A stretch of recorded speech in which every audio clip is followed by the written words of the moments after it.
স্বাগত বিবিসি সংবাদে। আপনাদের সাথে আছি ইশফা জাহান। এবার জানাবো খবরের বিস্তারিত। মুক্তিযুদ্ধে এস ফোর্স প্রধান ও সাবেক সেনাপ্রধান অবসরপ্রাপ্ত মেজর জেনারেল KM শফিউল্লাহ মারা গেছেন। 90 বছর বয়সে রাজধানীর সম্মিলিত সামরিক হাসপাতালে শেষ নিঃশ্বাস ত্যাগ করেন তিনি। দীর্ঘদিন ধরে ডায়াবেটিস, হাইপারটেনশন, থাইরয়েড জটিলতা, ফ্যাটি লিভার, ডিমেনশিয়া সহ নানা স্বাস্থ্য সমস্যায় তিনি আক্রান্ত ছিলেন। 1934 সালের 2রা সেপ্টেম্বর নারায়ণগঞ্জের রূপগঞ্জে জন্ম নেন KM শফিউল্লাহ। 1971 সালে শফিউল্লাহ ছিলেন জয়দেবপুরের 2য় ইস্ট বেঙ্গল রেজিমেন্টের 2য় প্রধান। তার নেতৃত্বে ওই রেজিমেন্টের বাঙালি সৈন্যরা বিদ্রোহ করে। মুক্তিযুদ্ধের শুরুতে শফিউল্লাহ ছিলেন 3 নম্বর সেক্টরের কমান্ডার। পরে 3টি নিয়মিত আর্মি ব্রিগেড নিয়ে এস ফোর্স গঠিত হলে তার নেতৃত্বে আসেন শফিউল্লাহ। মুক্তিযুদ্ধে বিশেষ অবদানের জন্য তিনি বীর উত্তম খেতাব পান। দেশ স্বাধীন হবার পর 1972 থেকে 1975 সাল পর্যন্ত সেনাপ্রধানের দায়িত্ব পালন করেন।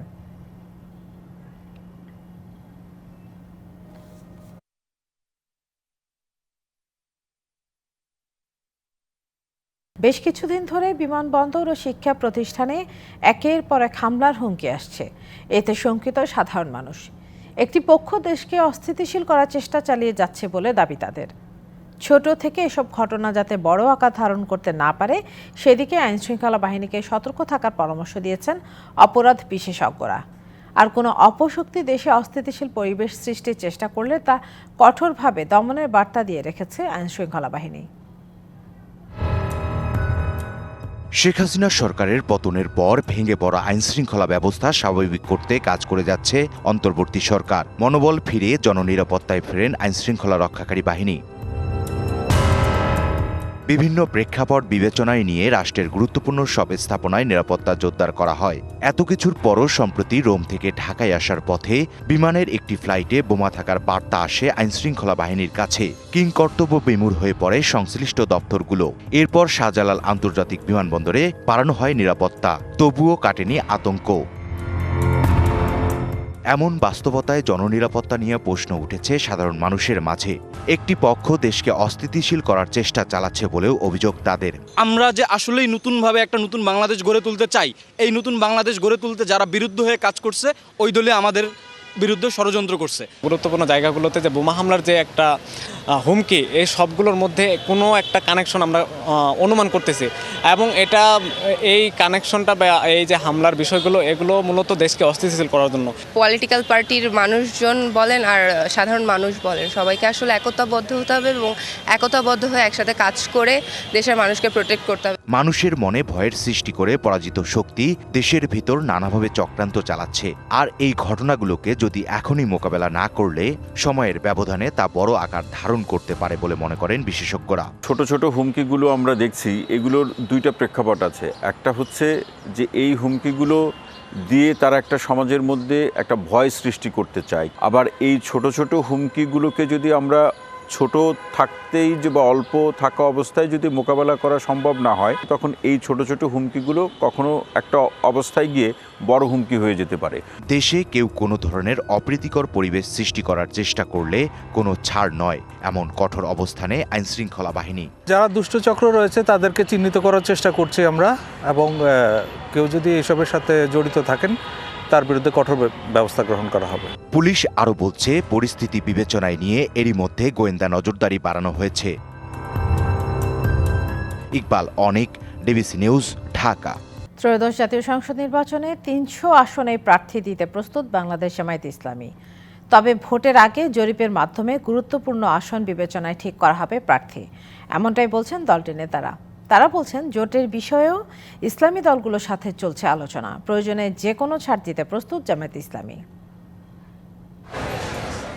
দায়িত্ব নেয়ার পর থেকেই অন্তর্বর্তী সরকারের ওপর ভোট আয়োজনের চাপ দিয়ে যাচ্ছে রাজনৈতিক দলগুলো। এরই মধ্যে নির্বাচনের সম্ভাব্য সময়ের ধারণাও দিয়েছেন প্রধান উপদেষ্টা। 2025 সালের শেষ দিক থেকে 2026 সালের প্রথমার্ধের মধ্যে নির্বাচনের সময় নির্ধারণ করা যায়। বড় রাজনৈতিক দল বিএনপি চায় ছাত্র জনতার অভ্যুত্থানকে স্মরণীয় করে রাখতে চলতি বছরের 5ই আগস্ট নির্বাচন দিক অন্তর্বর্তী সরকার। ঐতিহাসিক গণ অভ্যুত্থানকে স্মরণীয় করে রাখার জন্য 5ই আগস্টে আপনি সংসদ নির্বাচনের আহ্বান করতে হবে।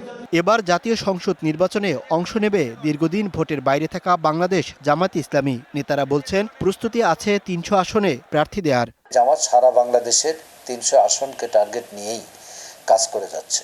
জরিপের মাধ্যমে নির্ধারিত হবে কোন আসনের অবস্থাটি কেমন। আমাদের দৃঢ় বিশ্বাস জনগণ ক্রমাগতভাবে ডে বাই ডে জামাতের সমর্থন বাড়ছে, জনগণ জামাতকে সমর্থন জানাচ্ছে। পাশাপাশি ইসলামী দলগুলোর সাথে জোটের বিষয়েও আলোচনা চলছে, সেক্ষেত্রে ছাড় দিতে রাজি জামায়াত। দেশের ইন্টিগ্রিটির স্বার্থে, জাতিসত্তার স্বার্থে, ফ্যাসিবাদ বিরোধী চেতনাকে ধরে রাখার জন্য এরকম যে কোনো দলের সাথে নির্বাচনী ঐক্যের প্রয়োজন হলে আমরা সেখানে রাজি আছি। ইসলামী দলগুলোর সাথেও ঐক্য হওয়ার একটা আলোচনা চলছে। তাদের নিজেদের মধ্যকার দূরত্ব অনেকটা কমিয়ে তারা কাছাকাছি এসছে, মত বিনিময় হচ্ছে। আমরা যদি কোনো জোটে যাই তো সব আমরা একা করবো তা বললে তো হবে না, বলবে তাহলে তো আর জোট হলো না, আমার 10টা আসন ছাড়া লাগবে, 20টা ছাড়া লাগবে, 50টা ছাড়া লাগবে। তখন তাদের সাথে কিছু give and take, compromise, understanding করতে হবে। তবে ভোটের আগে নির্বাচন সংশ্লিষ্ট প্রয়োজনীয় সংস্কার শেষ করার তাগিদ জামাত ইসলামীর। Mohaiminul Khan Apu, DBC news, Dhaka. চোরাচালানের নিরাপদ রুটে পরিণত হয়েছে সিলেট সীমান্ত। প্রতিদিনই জব্দ হচ্ছে কোটি টাকার চোরাই পণ্যের চালান, তবে ধরাছোঁয়ার বাইরে থেকে যাচ্ছে হোতারা। এতে সরকার হারাচ্ছে রাজস্ব, সীমান্তে বাড়ছে অপরাধ। আর বিজিবি বলছে সীমান্তে তৎপরতা বাড়ানোয় চোরাই পণ্য জব্দের পরিমাণ বেড়েছে।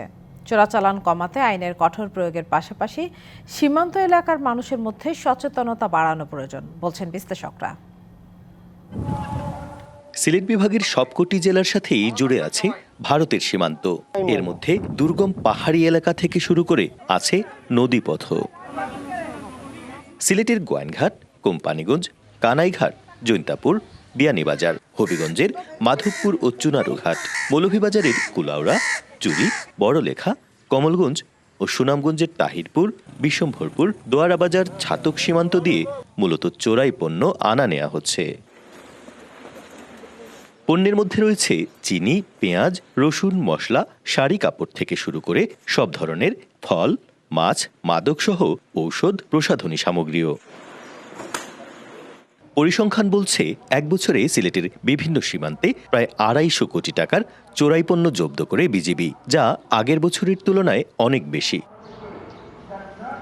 তবে বেশিরভাগ ক্ষেত্রেই ধরাছোঁয়ার বাইরে চোরা কারবারে জড়িতরা। 2-1 ধরা পড়লেও জামিনে মুক্তি পেয়ে ফের জড়াচ্ছে একই অপরাধে। আমাদের পেট্রোলগুলো যখন ধরতে যায় তখন দেখা যাচ্ছে যে এই মালামালগুলো রেখে তারা বিভিন্ন পথে পালায় চলে যায়, পানিতে ঝাঁপ দেয় বা জঙ্গলে ইয়ে করে দেয়। আমরা অনেক সময় পার্সু করে তাদেরকে ধরি, আর অনেক সময় দেখা যায় তারা এলাকার অ্যাডভান্টেজ নিয়ে তারা চলে যাচ্ছে। যে যে রুটে পণ্য আসে সেসব জায়গা চিহ্নিত করে চোরাচালান বন্ধে কাজ করছে বিজিবি। আমরা এই অ্যাক্সেস পয়েন্টগুলো ইতিমধ্যে আইডেন্টিফাই করেছি, যেমন বাংলা বাজার একটা এরিয়া আছে, তামাবিল, শ্রীপুর আর সুনামগঞ্জের দোয়ারা বাজার। এই জায়গাগুলো থেকে বেসিক্যালি প্রচুর পরিমাণে অবৈধ মালামাল, চোরাই মালামাল বাংলাদেশে আসে। রাত্রেবেলা একাধিক টহল আমরা প্রতি বিউ থেকে বের করতে পারি, এবং সেই কারণেই কিন্তু আমাদের অ্যাচিভমেন্টে এসছে। চোরাচালান কমাতে আইনের কঠোর প্রয়োগের পাশাপাশি প্রয়োজন জনসচেতনতা। চোরা কারবারে অনুৎসাহিত করতে সীমান্তবর্তী এলাকায় বিকল্প কর্মসংস্থান প্রয়োজন বলে মত বিশেষজ্ঞদের। কম্পারেটিভলি যদি ওদের দাম আমাদের চেয়ে কম থাকে বা বেশি থাকে তাহলে আমাদের লোকজন ওখানে যাবে না। তবে আমাদের ওই ক্ষেত্রে আমাদের গুরুত্ব দেওয়া উচিত। আসল যারা ওদের পেছনে যারা আছে খুবই শক্তিশালী যাইয়ে ওদেরকে আমরা যদি গ্রেপ্তার করতে পারি এবং ওদেরকে আইনের আওতায় যদি নিয়ে আসতে পারি, আমার মনে হয় যে ওইটা নিশ্চিতভাবে এটা বন্ধ করা সম্ভব। চোরাচালান বন্ধে বাংলাদেশের সাথে ভারতকেও এগিয়ে আসতে হবে, এমনটাই মনে করেন সংশ্লিষ্টরা। Pratyush Talukdar, DBC news, Sylhet. July আগস্টে আশুলিয়ায় 6 জনের মরদেহ পোড়ানোর মামলায় এসআই আব্দুল মালিক ও কনস্টেবল মুকুলকে আন্তর্জাতিক অপরাধ ট্রাইব্যুনালে হাজির করা হয়েছে। এ নিয়ে সবশেষ খবর জানতে সরাসরি চলে যাচ্ছে আন্তর্জাতিক অপরাধ ট্রাইব্যুনালে সহকর্মী মিজান আহমেদের কাছে। মিজান, আন্তর্জাতিক অপরাধ ট্রাইব্যুনাল থেকে আর কি তথ্য পেয়েছেন জানাবেন আমাদের। ঈশাদ, যেমনটি আপনি জানতে চাচ্ছিলেন, জুলাই আগস্টের পুলিশের যে বর্বরতা ছাত্র জনতার উপর, তার অন্যতম আলোচিত ঘটনা ছিল আশুলিয়ায় এই লাশ পোড়ানোর ঘটনাটি। এবং আন্তর্জাতিক অপরাধ ট্রাইব্যুনালে লাশ পোড়ানো হচ্ছে, যে কোনো ব্যক্তির দাফন করা হচ্ছে তার ন্যায়সঙ্গত অধিকার, এবং লাশ পোড়ানো গ্লোবালি একটি মানবতা বিরোধী অপরাধ হিসেবে চিহ্নিত এবং এর জন্য কিন্তু দৃষ্টান্তমূলক সাজারও বিধান রয়েছে এবং সেই ধারাবাহিকতায় জুলাই আগস্টে যে লাশ পোড়ানোর ঘটনা, সেই লাশ পোড়ানোর ঘটনায় ইতিমধ্যে পুলিশের আলোচিত কর্মকর্তা আব্দুল আহিল কাফি সহ বেশ কয়েকজনকে কিন্তু আন্তর্জাতিক অপরাধ ট্রাইব্যুনালে হাজির করা হয়েছে। আমি যখন কথা বলছি তখন কিন্তু এইখানে দিয়ে বিচারপতিদের গাড়ি যাচ্ছেন, অর্থাৎ কিছুক্ষণ পরে হয়তো বিচারপতি মোহাম্মদ গোলাম মর্তুজা মজুমদারের নেতৃত্বে 3 সদস্যের যে বিচারিক বেঞ্চ, সেই বিচারিক বেঞ্চে আজকের এই আলোচিত মামলাটির শুনানি হবে এবং এর মধ্যে একজন আসামিকে ইতিপূর্বে হাজির করা হয়েছে, নতুন একজন আসামি আজকে যুক্ত হয়েছেন। সব মিলিয়ে এই বিষয়ে রাষ্ট্রপক্ষ থেকে বেশ কিছু সাবমিশন রাখা হবে এবং রাষ্ট্রপক্ষ সেই সাবমিশনগুলো রাখার পরেই কিন্তু আদালত তার নির্দেশনা দেবে। আদালত কী নির্দেশনা দেবে সেটি আপনার মাধ্যমে আমরা পরে জানিয়ে দেব। তো এই ছিল আন্তর্জাতিক অপরাধ ট্রাইব্যুনাল থেকে এই মামলার সবশেষ তথ্য। ফিরে যাচ্ছে স্টুডিওতে ইশরাত আপনার কাছে। ধন্যবাদ মিজান আহমেদ। দর্শক, নির্বাচন কমিশনের কথা বলছেন প্রধান নির্বাচন কমিশনার, আমরা সরাসরি চলে যাচ্ছি সেখানে। আমাদের কাঁধে দায়িত্বটা এসে পড়েছে যে সময় ভেরি ক্রুশিয়াল টাইম, সব কিছু কিন্তু রেডি নাই, আমাদের জন্য মাঠটা রেডি নেই। একটা মুভমেন্টের পরে আমরা দায়িত্ব পেয়েছি তো ক্রুশিয়াল টাইমে, এবং 15টা সংস্কার কমিশন কাজ করছে এখন যার জন্য আমরা রুলস অফ দি গেম কি হবে এটা আমরা ফিক্স করতে পারি নাই এখনো। যে কারণ একটা খেলা খেলতে গেলে আপনাকে তো rules of the games fix করতে হয়। রুলস অফ দি গেম যদি থাকে, খেলার নিয়ম কানুন যদি আগের থেকে ফিক্স করা থাকে, আপনি কমফোর্টেবলি খেলাটা পরিচালনা করতে পারেন।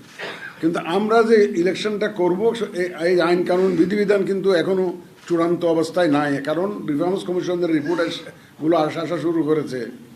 তো এখন এদের মধ্যে কতটুকু গ্রহণযোগ্য হয়, কতটুকু ইনকর্পোরেট করতে হবে, বিভিন্ন বিধিবিধানের মধ্যে ইনকর্পোরেট করতে হবে, এটা আমরা we are not still sure about it. আমাদের ইলেকট্রাল রিফর্মস কমিশনের পুরো রিপোর্টটা কিন্তু আমরা পাই নাই। আমরা সারাংশ আপনাদের মতো যেটা পাবলিক ডোমেইনে পাওয়া যায় সেটুকু, তো আমাদের যা মতামত সেটুকুর ভিত্তিতে কিন্তু দিতে হচ্ছে। দেখেন, ইলেকশনের মধ্যে কতগুলো টাইম কনজিউমিং বিষয় আছে। Number 1 is that voter registration, যেটা আমরা এখন তো আগের ভোটার লিস্ট নাই, এখন ভোটার রেজিস্ট্রেশন অনেক তথ্য নিয়ে করতে হয়। আগের দিনে হতো কি নাম, বাবার নাম, ঠিকানা লিখে দিলে ভোটার লিস্ট হয়ে গেল। এখন তো নানাবিধ তথ্য নিতে হয় আমাদের। It may be called a voter registration, not just the preparation of the voter list.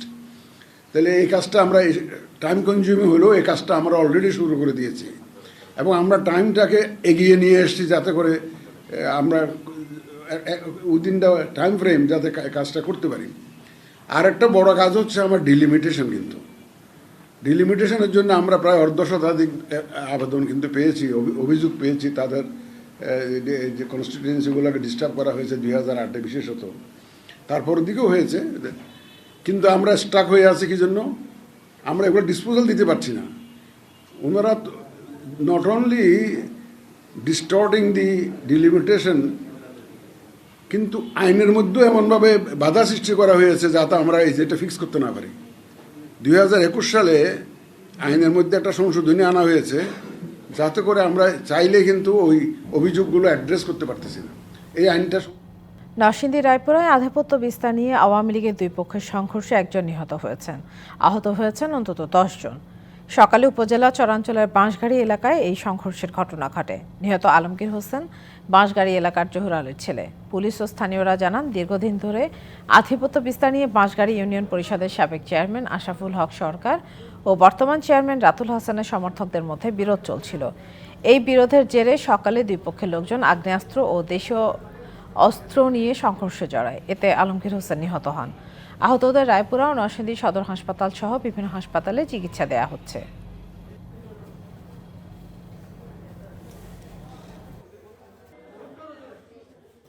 আজ দেশে সর্বনিম্ন তাপমাত্রা 8.6 ডিগ্রি সেলসিয়াস রেকর্ড করা হয়েছে নওগাঁয়। জেলায় রাত থেকে ঘন কুয়াশায় ঢেকে যায় সড়ক মহাসড়কগুলো। ভোর থেকে মহাসড়কে হেডলাইট জ্বালিয়ে চলাচল করছে যানবাহন। পঞ্চগড়ে আজ সর্বনিম্ন তাপমাত্রা রেকর্ড করা হয়েছে 9.9 ডিগ্রি সেলসিয়াস। গেল কয়েকদিন ধরে রাত থেকে সকাল পর্যন্ত ঘন কুয়াশায় ঢাকা ছিল পুরো এলাকা। মধ্য দুপুর পর্যন্ত দেখা দেয়নি সূর্য। মাঘের শুরু থেকে শীতের দাপট দেখা যাচ্ছে দেশের উত্তরাঞ্চলে। মৃদু থেকে মাঝারি শৈত্য প্রবাহ বইছে কয়েক জেলায়। গত কয়েকদিন প্রচণ্ড শীত ছিল, শীতে ঘর থেকে বের হয়ে যাচ্ছিল না। গত রাতেও শীত ছিল, আজ সকাল থেকে একটু রোদ উঠছে, ভালো বোঝা যাচ্ছে এখন একটু। মানিকগঞ্জের ঐতিহ্যের সাথে মিশে আছে হাজারী গুড়ের নাম। স্বাদ আর মন মাতানো গন্ধে এই গুড়ের জুড়ি মেলা ভার। প্রতি কেজি হাজারি গুড় বিক্রি হচ্ছে 16 থেকে 1800 টাকায়। হরিরামপুর উপজেলার ঝিটকা এলাকার 30টি পরিবার এই গুড়ের ঐতিহ্য ধরে রেখেছে। প্রায় 200 বছর আগে মানিকগঞ্জের হরিরামপুরের ঝিটকা এলাকার মোহাম্মদ হাজারি নামের এক ব্যক্তি বিশেষ গুড় তৈরি শুরু করেন। তার নামেই এর নাম হাজারি গুড়। প্রথম কাটার রস দিয়ে তৈরি হয় হাজারি গুড়। আগের দিন ছাল কেটে খেজুর গাছে বাঁধা হয় হাঁড়ি। ভোরে সেই রস দিয়ে বিশেষ কায়দায় তৈরি করা হয় হাজারি গুড়। 1 কেজি গুড় তৈরিতে দরকার হয় 10 কেজি রস। প্রতি কেজি গুড় বিক্রি হয় 1600 থেকে 1800 টাকা দরে। 10 কেজি রস দিয়ে 1 কেজি করে। রসটা জাল দিতে দিতে এক সময় দেখা যায় ঘনত্ব হয়ে তরলে পরিণত হয়। 10 থেকে 15 মিনিট পরে আমরা সেই কাঙ্ক্ষিত হাজারি সিলটা দিয়ে দিই। হাজারি গুড় 16 থেকে 1800 টাকা কেজি বিক্রি করতেছি। আমার দাদা করতো, আমার বাপে করছে, আমিও করতেছি এখন। কথিত আছে ইংল্যান্ডের রানী এলিজাবেথকে উপহার হিসেবে পাঠানো হয়েছিল এই গুড়। অতুলনীয় স্বাদের কারণে এর চাহিদা আছে দেশ ও বিদেশে। ব্রিটেনের রানী ওনাকে ওই গুড় উপঢৌকন হিসেবে পাঠানো হয়েছে। উনি খুব হয়েছে, এটাকে ভূয়সী প্রশংসা করছে। এটা খুব বিরাট একটা গর্বের জিনিস, এটা খুব একটা সুস্বাদের জিনিস। তবে খেজুর গাছ ও জ্বালানি সংকটে আছেন গুড় প্রস্তুতকারীরা। এছাড়াও আছে ভেজাল গুড় ব্যবসায়ীদের দৌরাত্ম্য। গাছের সব সংকট, গাছেরও দাম বেশি, জিনিসপত্র সবই দাম। গাছ কমে গেছে, রসও কমে গেছে, গাছ তো বিলুপ্তির পথে। সমস্ত কিছুর দাম বেশি, সে সূত্রে দেখা গেছে যে আমাদের তেমনটা লাভ হয় না। জেলা ব্র্যান্ডিংয়েও ব্যবহার করা হয়েছে হাজারি গুড়ের নাম। ঐতিহ্যবাহী এই শিল্পকে টিকিয়ে রাখতে নেওয়া হচ্ছে বিভিন্ন উদ্যোগ। হাজারি গুড়কে জিআই পণ্য হিসেবে হাজারি গুড় নিবন্ধিত হয়, সেই জন্য আমরা প্রচেষ্টা নিব। পাশাপাশি খেজুর গাছ রোপণের সাথে যারা জড়িত এবং কৃষি বিভাগ থেকে তাদেরকে প্রশিক্ষণ দেওয়া হবে। হাজারীপল্লীর 30টি পরিবার প্রতিদিন প্রায় 150 কেজি হাজারি গুড় উৎপাদন করে। Ashraful Alam Liton, DBC news, Manikganj. একদিকে গাজা ইসরায়েলের সঙ্গে হামাসের যুদ্ধবিরতির চুক্তি, অন্যদিকে গাজার উত্তরাঞ্চল, পশ্চিম তীর সহ কয়েকটি অঞ্চলে একের পর এক ইসরায়েলি হামলায় বাড়ছে হতাহত ও বাস্তুচ্যুতের সংখ্যা। নতুন করে 4 ইসরায়েলি জিম্মিকে মুক্তি দিয়েছে হামাস। এছাড়া লেবাননে হিজবুল্লাহ ও ইসরায়েলের মধ্যে দ্রুত যুদ্ধবিরতির আহ্বান জানিয়েছে ফ্রান্স। গেল সপ্তাহে গাজায় যুদ্ধবিরতি চুক্তিতে সম্মত হয় হামাস ও ইসরায়েল। এ খবরে উচ্ছ্বসিত ফিলিস্তিনবাসী। রাতের পর রাত খোলা আকাশের নিচে বাড়ি ফেরার অপেক্ষায় বাস্তুচ্যুতরা। যুদ্ধবিরতি চুক্তির পরও নানা অজুহাতে গাজায় হামলা অব্যাহত রেখেছে ইসরায়েল। গাজার উত্তরাঞ্চলে ফিরতে শুরু করা বাস্তুচ্যুত ফিলিস্তিনিদের ওপর আইডিএফের গুলিবর্ষণে হতাহতের ঘটনা ঘটেছে।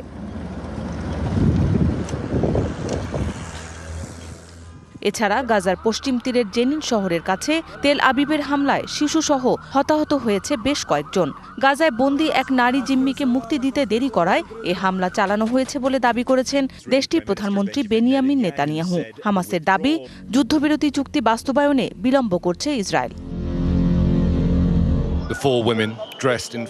যুদ্ধবিরতি চুক্তি কার্যকরের দ্বিতীয় সপ্তাহের শুরুতে নতুন করে 4 ইসরায়েলি জিম্মিকে মুক্তি দেয় হামাস। বিনিময়ে এখন পর্যন্ত 200 বন্দীকে মুক্তি দিয়েছে ইসরায়েল। আরও বন্দী মুক্তির দাবিতে বিক্ষোভ করেছে ইসরায়েলিরা। এদিকে সোমবারের মধ্যে লেবাননের দক্ষিণাঞ্চল থেকে ইসরায়েল সেনা প্রত্যাহারে অস্বীকৃতি জানানোর পর দ্রুত যুদ্ধবিরতির আহ্বান জানিয়েছেন ফ্রান্সের প্রেসিডেন্ট ইমানুয়েল ম্যাক্রন। ওই অঞ্চলের সার্বভৌমত্ব রক্ষায় হেজবুল্লাহ ও ইসরায়েলের নিজেদের প্রতিশ্রুতি রক্ষা করা উচিত বলেও মন্তব্য করেন ফরাসি প্রেসিডেন্ট। মৌসুমী শান্তা, ডিবিসি নিউজ ডেস্ক। সংবাদ এই ছিল এখনকার মতো। ডিবিসি নিউজের সংবাদগুলো পড়তে ভিজিট করুন dbcnews.tv আর ভিজিট করুন ডিবিসি নিউজের ফেসবুক পেজ এবং ইউটিউব চ্যানেল। সঙ্গেই থাকুন।